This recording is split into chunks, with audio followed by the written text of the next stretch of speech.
Hello guys. Now the last heading of general metallurgy and that is known as purification. क्योंकि मैं आपको इससे पहले लेक्चर में दिस द प्यूरिफिकेशन और इससे पहले लेक्चर में मैं आपको जिंक तक ले गया हूँ। मैंने आपको जिंक निकालना बता दिया था। जैसे मैंने जिंक बताया है, जनरल एग्जाम्पल लेकर मैं कॉपर बता सकता था, मैं आपको सिल्वर बता सकता था। तो ये मेरे पास कुछ प्योर एलिमेंट्स उन मेटलर्जियों से मुझे सारे स्टेप कराने के बाद मिल जाएंगे। मतलब मैंने क्रशिंग एंड ग्राइंडिंग करा दी होगी, उसके बाद मैंने कॉन्सेंट्रेशन करा दिया होगा, उसके बाद मैंने कैल्सिनेशन करा दिया होगा, कैल्सिनेशन के बाद मैंने रोस्टिंग कराई होगी और रोस्टिंग के बाद मैंने स्मेल्टिंग कराई होगी। और स्मेल्टिंग तक आते आते मुझे काफी हद तक प्योर एलिमेंट मिल जाते हैं, जैसे कि जिंक या कॉपर जैसे एलिमेंट मिल जाते हैं। अब हम इनको और प्यूरिफाई करना चाहते हैं। कितना? लगभग 99.99%। यदि ये करना चाहते हैं तो प्यूरिफिकेशन के कई स्टेप हैं, जिनमें सबसे अच्छा और वेल फेमस स्टेप है इलेक्ट्रोलाइटिक रिफाइनिंग। क्या होती है इलेक्ट्रोलाइटिक रिफाइनिंग? देखिए, इलेक्ट्रोलाइटिक रिफाइनिंग में क्या करते हैं, हम एक सेल लेते हैं, जैसे सेल आपने हाई स्कूल में देखे हैं। हम लोग डिटेल में इन सब की बात करेंगे इलेक्ट्रोकेमिस्ट्री के अंदर। तो हमने यहाँ पर सेल ले लिया है और सेल में एक एनोड बनाया और एक कैथोड बनाया और ऊपर ले जाकर के बैटरी से जोड़ दिया। ये बैटरी का पॉजिटिव टर्मिनल, ये बैटरी का नेगेटिव टर्मिनल। जो पॉजिटिव से रॉड जुड़ेगी वो एनोड कहलाएगी, बैटरी के पॉजिटिव से जो रॉड जुड़ेगी वो एनोड कहलाएगी। यूनिवर्सल ट्रुथ है, एनोड पर ऑक्सीडेशन होगा और यूनिवर्सल ट्रुथ है कि ऑक्सीडेशन की डेफिनेशन होती है लियो। लियो का मतलब है loss of electron is known as oxidation. जबकि बैटरी के नेगेटिव से जो रॉड जुड़ेगी वो कैथोड कहलाएगी। यूनिवर्सल ट्रुथ, कैथोड पे हमेशा रिडक्शन होगा, जिसकी डेफिनेशन होती है gain of electron is known as reduction. मैं यहाँ पर इम्प्योर कॉपर को ले लेता हूँ, मैं कॉपर एग्जाम्पल ले रहा हूँ। मान लीजिए मैंने यहाँ से जो कॉपर निकाला है वो अभी इम्प्योर है, तो उसकी मैंने रॉड यहाँ पर लगा दी। इसके अंदर कॉपर के साथ कुछ और इंप्योरिटीज होंगी। मान लो जिंक की इंप्योरिटी है, मान लो मैग्नीशियम की इंप्योरिटी है, मान लो Fe की इंप्योरिटी है। और यहां पर मैंने प्योर कॉपर की रॉड को लगा दिया। It is a pure copper rod, जो मेरे पास पहले से अवेलेबल थी, प्योर कॉपर।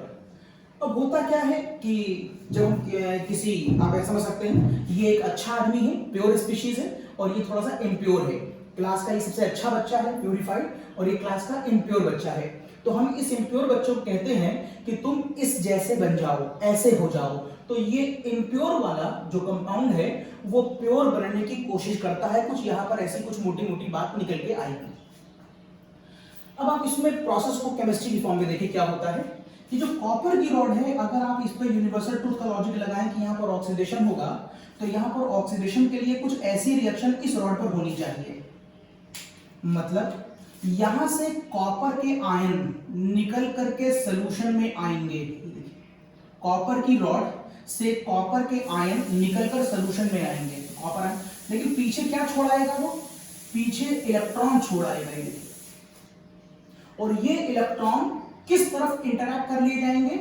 बैटरी के पॉजिटिव टर्मिनल से इंटरैक्ट कर लिए जाएंगे। तो इलेक्ट्रॉन भाग गया ऊपर, और ये इलेक्ट्रॉन यहां पर आने के बाद यहां से इस तरफ की ओर फेंक दिया जाएगा, जिससे इस रॉड पर इलेक्ट्रॉनों की संख्या ज्यादा हो जाएगी।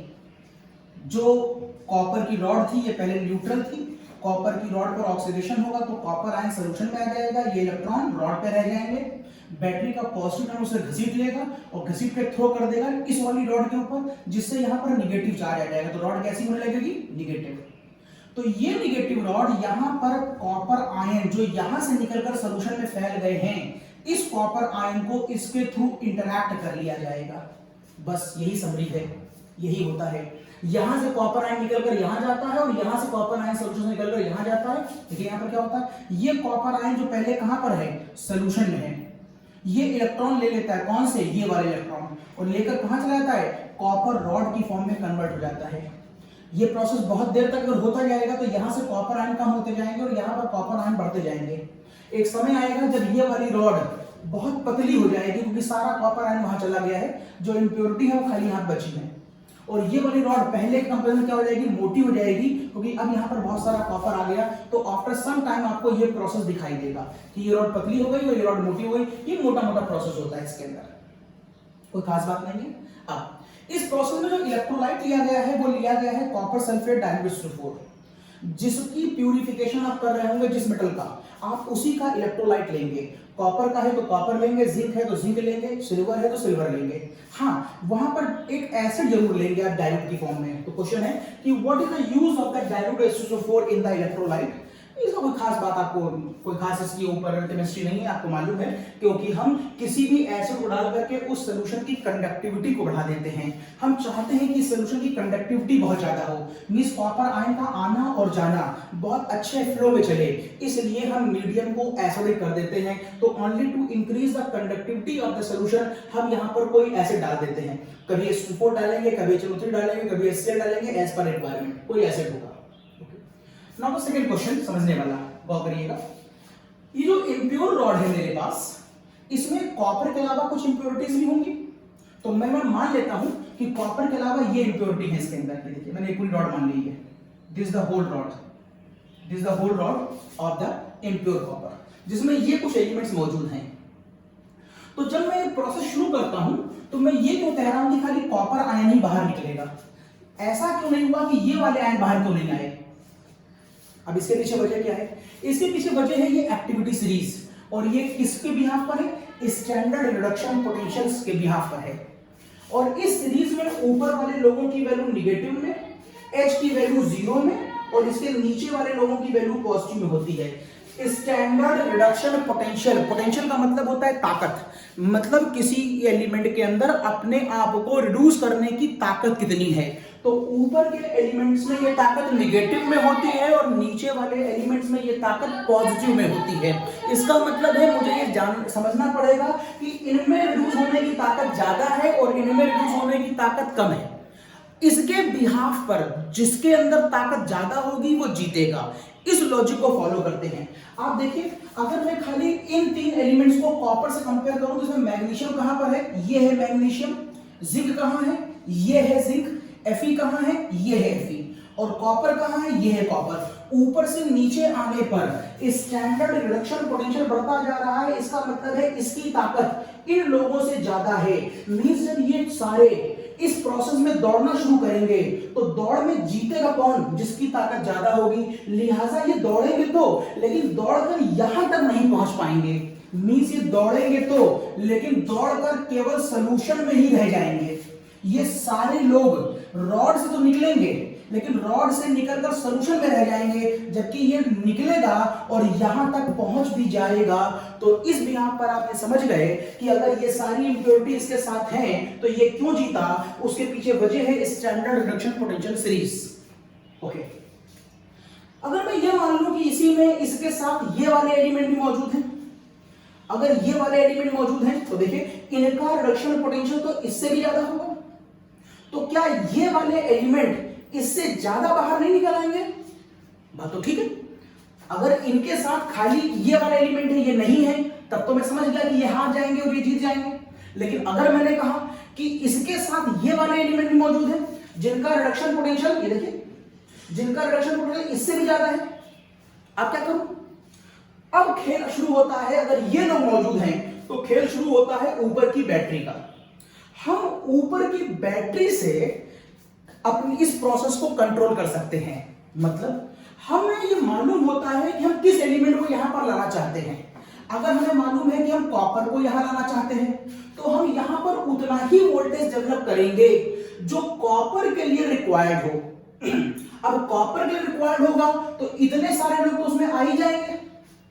अगर हम कॉपर को स्टैंडर्ड मान के बैटरी लगाएंगे तो इसका मतलब ऊपर वाले लोगों का तो कंपटीशन हो जाएगा, लेकिन वो उस कंपटीशन में हार जाएंगे ड्यू टू अपने रिडक्शन पोटेंशियल की वजह से। ये हार जाएंगे और ये जीत जाएंगे। और चूंकि बैटरी की पावर मैंने कंट्रोल करी है, मैंने इतनी पावर दी ही नहीं है कि इसके नीचे वाले एलिमेंट इस दौड़ में यहां तक पहुंच जाएं, मींस ये बाहर इस दौड़ में ना पहुंचे।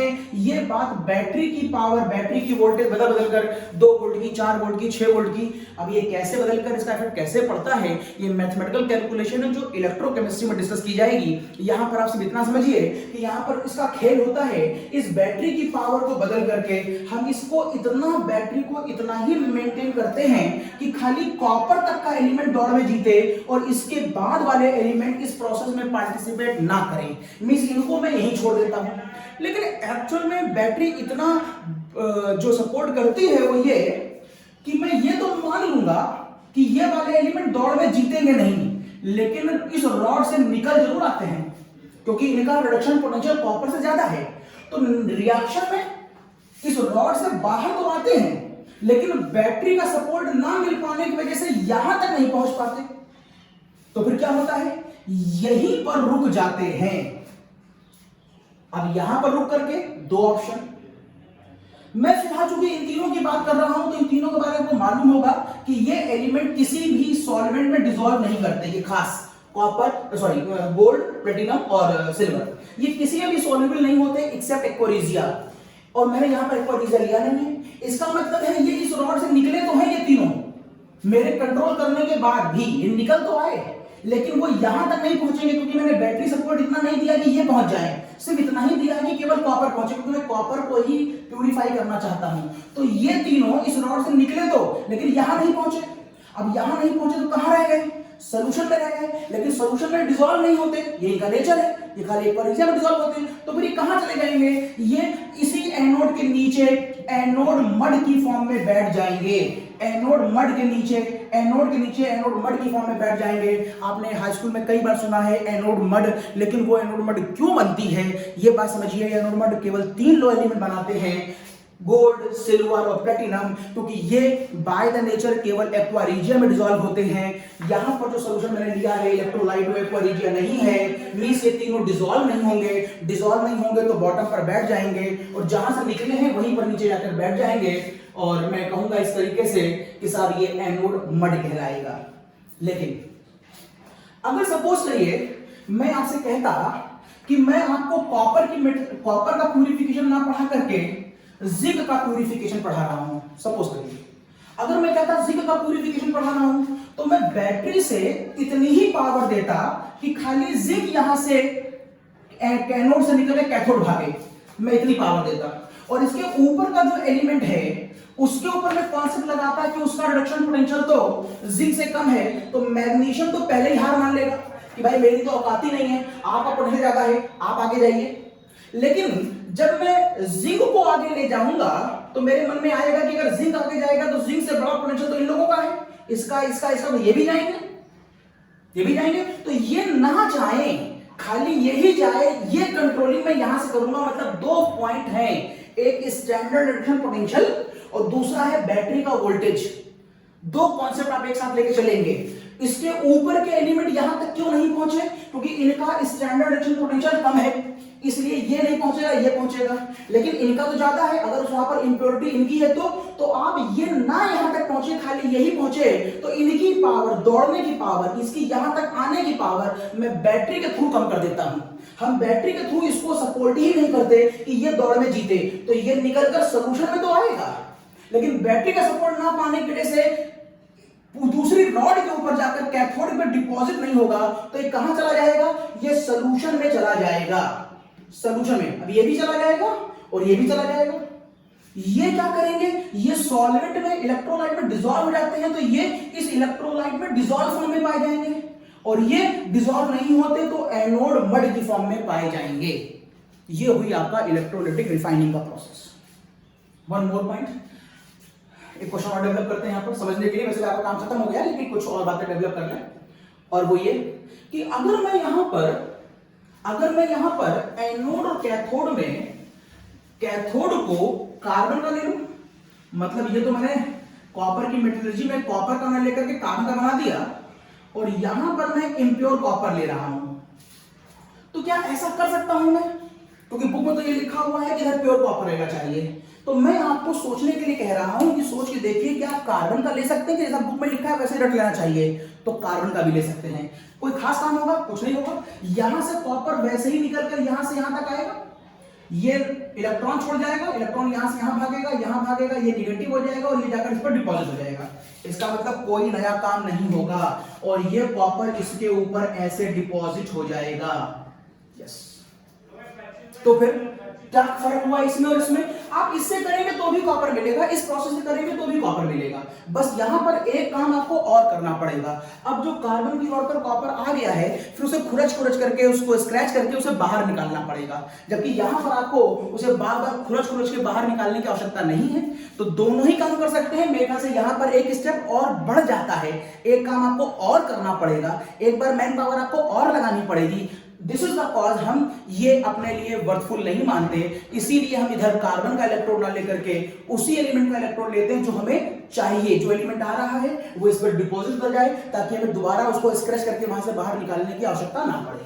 तो आप ले सकते हैं कार्बन का इलेक्ट्रोड भी, लेकिन कोई आवश्यकता नहीं है। दूसरा, वो एक क्वेश्चन और मन में आता है, बुक में नहीं लिखा है, आपको सुनना चाहिए, क्या हम इनके इलेक्ट्रोडों को पलट सकते हैं?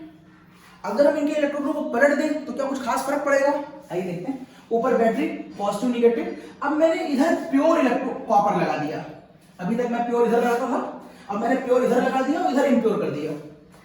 प्रोसेस पर ध्यान दीजिए, प्रोसेस क्या होगा, जो रॉड पॉजिटिव है उसको हम एनोड कहेंगे, तो प्योर कॉपर एनोड बना दिया, और जो एनोड होगा वो ऑक्सीडाइज करके कॉपर आयन बाहर छोड़ेगा, तो प्योर कॉपर से कॉपर आयन बाहर निकलेगा। कॉपर आयन के निकल जाने के बाद यहाँ का इलेक्ट्रॉन ऊपर भागेगा और ये इलेक्ट्रॉन यहाँ जाएगा, जिससे ये रॉड निगेटिव हो जाएगी, और इस रॉड के निगेटिव होने से ये कॉपर आयन यहाँ जाएगा।